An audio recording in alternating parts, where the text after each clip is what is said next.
Sorry, I got cut off. Okay, so I called my mother and I asked her if she had, if she could help me with $10 to get on the park bus and go to this interview. And immediately, with the tone that I had, it was calm and sweet, like always. And she's immediately just said, I don't have it. I don't have it. Blah blah blah blah blah. I don't have it. Blah blah blah. And I'm like, okay, you. And in my head, I'm saying like I would never say this out loud to her, but in my head, I'm saying, okay, you're spending hundreds of dollars on drugs, and your child who is not on drugs is literally asking for only $10 to get to work one time. You see, but I'm so used to her saying that. I'm so used to her pushing her own child to the side and not being able to help because of the fact that she's literally strung out. And then she's not really that strung out. It's like she's making her decisions to do what she wants, and she's pushing her responsibilities to the side and not understanding that she has someone who is literally helpable. So that is like one of the main things that I felt like, okay, I cannot be here at the shelter because it's really, really dangerous right now. And no one is actually, you know, no one has the benefits, right now to help me get it. And of course, I've let people know that I needed a bus pass and things like that. I've utilized other resources, and the resources that had bus passes did not actually have them. So I've asked around. I went, to different organizations, and it was a no here, no there. So I was like, okay. So I know not to ask my mother for anything because of the situation. And I asked, my family members also, but I got a no because they did not feel um, that they had the actual benefits to do so. But they were actually giving her more than $10 in what I was asking. So it made me feel like, okay, are you guys there in the mindset, or are you all, like what is really going on? So I got impatient and I decided to go to Chapel Hill. Now, how did I get the money to go to Chapel Hill? At the very last minute, a lady gave me $3 to get on a park bus. $3. And a nice fellow helped me also.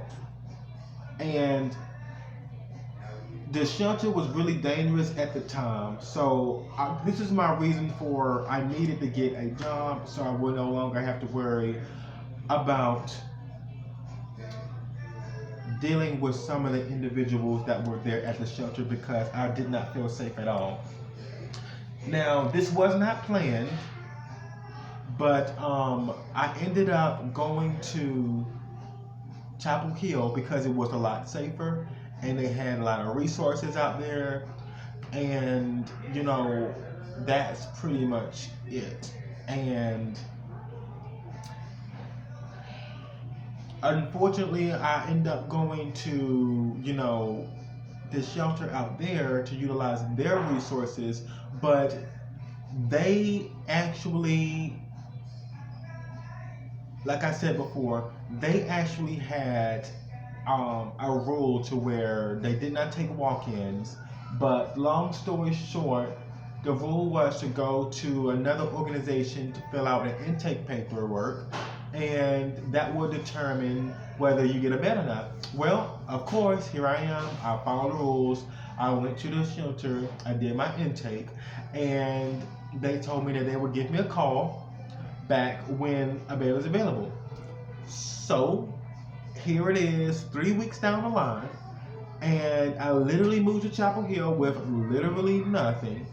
And here I am with a diploma, went to college.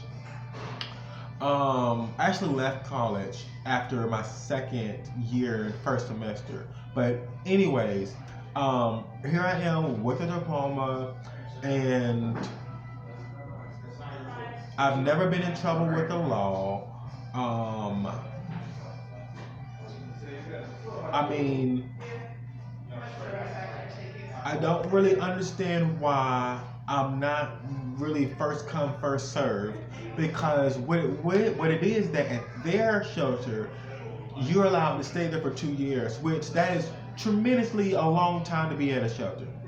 Um, I had literally I didn't care what type of job to get or anything like that, but I literally found a job within my second week there. Okay. And I also got in touch with some housing case managers. And I got established within my first 3 weeks there, and I still did not have a bed. So they told me that they were going to call me and let me know when the bed is available, when the bed is actually available, and they did not. Instead, they wanted me to call every day at 9 o'clock to remind them that I still want a bed, which is absolutely ridiculous.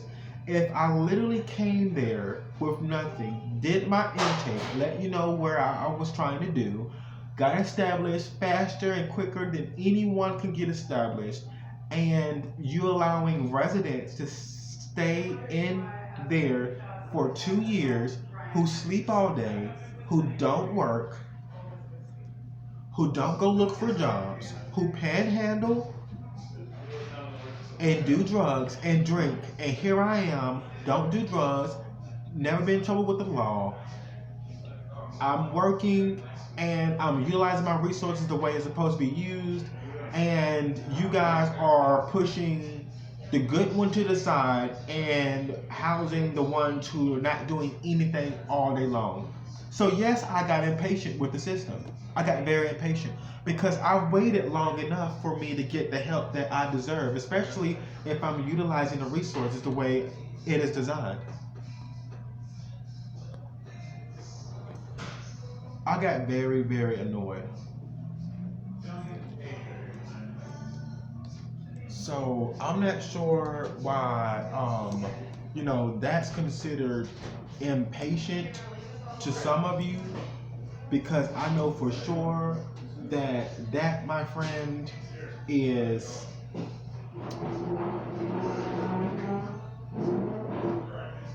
responsible. At the end of the day, that's responsible. Okay? That's someone who is driven and willing to work to take care of themselves, who knows how to use their resources. And anyone who cannot see that is absolutely like blind. Anyone who cannot see that is absolutely not even trying to understand what a good-hearted person is.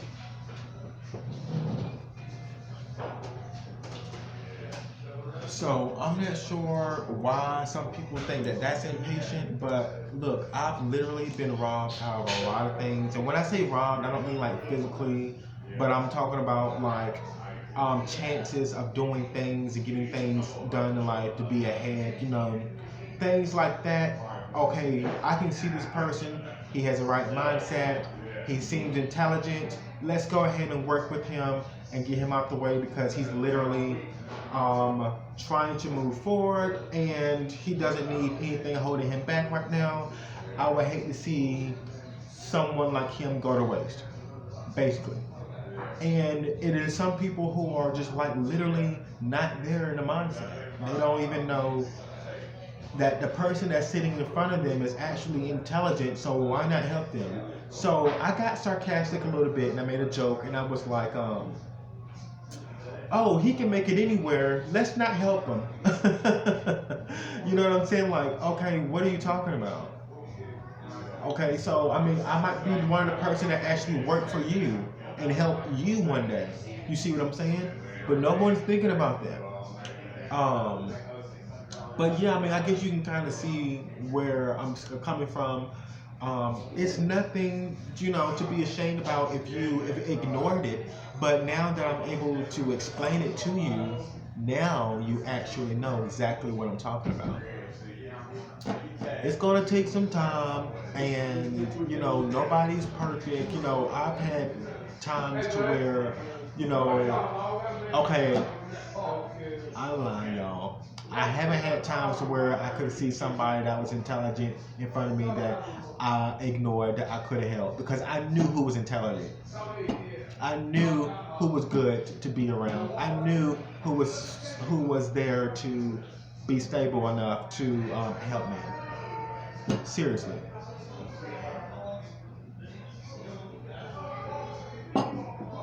So it's almost like you don't want to ignore a good-hearted person or someone who is considered an angel. Like you don't want to ignore those type of people because those are the people that you want around. You know, I don't see what impatient is to these people. Like I literally have missed out, and I don't want to say missed out because I'm literally getting everything back that I was promised from God, okay, and myself. But at the end of the day, I'm just letting you guys know that I would not dare sit there and continue to let blessings go past me and just out the window and knowing that I have the mindset to grasp a hold and to accept whatever is there for me to use to become successful in life. Okay, that's just the bottom line. Um, and I don't know how some of you may feel, but whenever I hear someone say, be patient, Mr. Williams, be patient, Chris, and this and that, and the third, I'm looking at them like, duh, I'm already going to be patient. My thing is, are you going to follow up with the routines that you claim that you are initialing out there for people to do? Are you going to do it? See, I can be stable and I can be patient enough, but are you going to follow the rules that you appoint for people to follow? That's the main goal. I don't mind,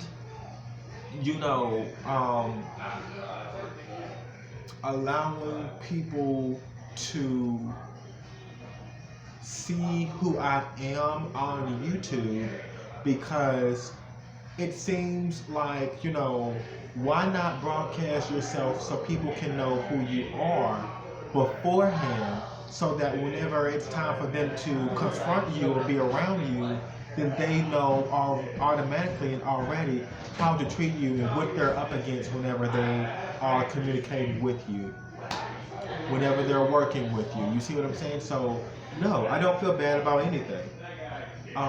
Unfortunately, I feel gracefully honored to sit here and broadcast myself because it's my time to let you discover my personal life because I wouldn't dare let someone like me who is a star, who is considered an angel, a sweetheart, an intelligent individual, okay, someone who is spiritually there within the mind, go to waste for other people who are blinded and can't see because I am actually an aid to you. Now, others are an aid to me as well. You see, we are all aid to each other. But why would I allow myself to not be seen?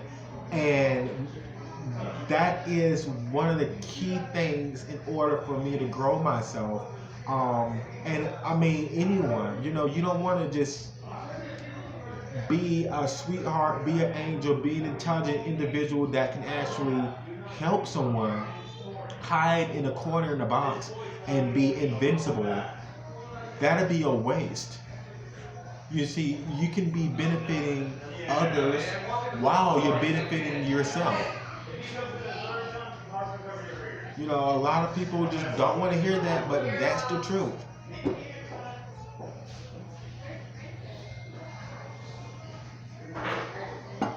I've realized that, you know, I've walked around or visited some places with people who, you know, they might just like basically look at you like, okay, who are you? What are you? Blah, blah, blah. But only a good spirited person would be able to pick up another good spirit about another person because their spirit is on the right track.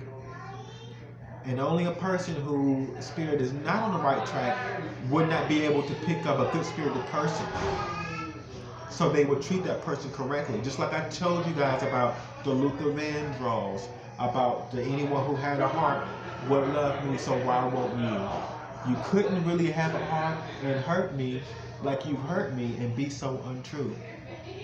If you had feelings, you would never have hurt me because you would have had a heart to know how to treat me. It's just so funny how some people can just like disregard the respecting process of knowing how other people may feel, you know, before they interact or respond in certain ways. So yeah. Um. So yeah. Apparently, I need to work on my patience, but I don't think so. But my battery's about to die, so I'm about to just go ahead and end the video. Thank you all for watching. My coffee is done. It's cold now, so I'm about to head out. Peace. Bye.